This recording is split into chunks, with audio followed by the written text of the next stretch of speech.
another chat with the Proof team this week. We're going to be talking to Josh Zanin and Genevieve Tomney. Both are politicos here at Proof, and we're going to be talking about values versus policy in the election.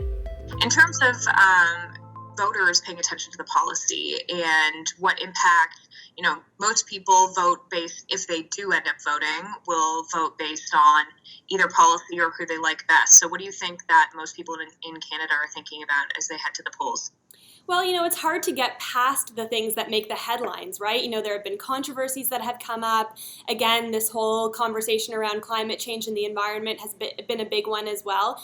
But I always come back to that famous Joe Biden quote that I'm sure that you've heard, which is, don't tell me what you value, show me your budget and I'll tell you what you value. And I think that you can really apply that reasoning to costed out political platforms as well. And so what I would say is that, I think there's really an opportunity for everybody to go beyond the headlines and to look at those platforms that are out there and think about what matters to you, what matters to your business, what matters to your family, whether that's affordability measures or whether it's what we're doing on foreign aid, and dig into those and do the research, and you can really find out a lot about ways to inform your vote that go beyond just what we're talking about in the news.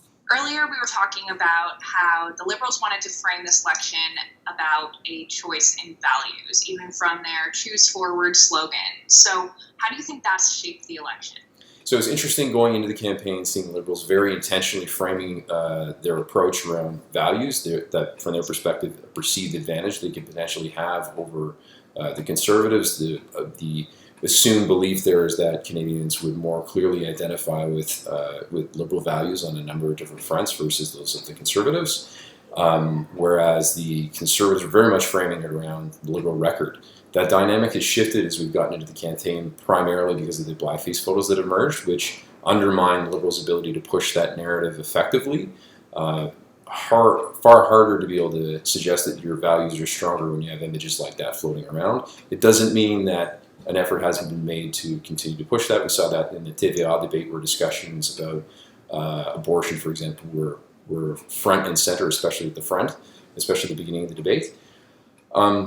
But taking a step back even, it was interesting seeing this play out through that front end of the campaign, where in the foreground the Prime Minister was very much pushing policy initiatives through news releases, through events, through announcements, while in the background the campaign team was very much pushing attacks on values, specifically targeting Conservative candidates and the leader. Again, that dynamic has shifted, so we'll be interesting to see how they're managed to adjust over the next couple of weeks before as we move into the back end of the campaign. Thanks everybody for tuning in. We're looking forward to chatting with you next week with some other members of our team.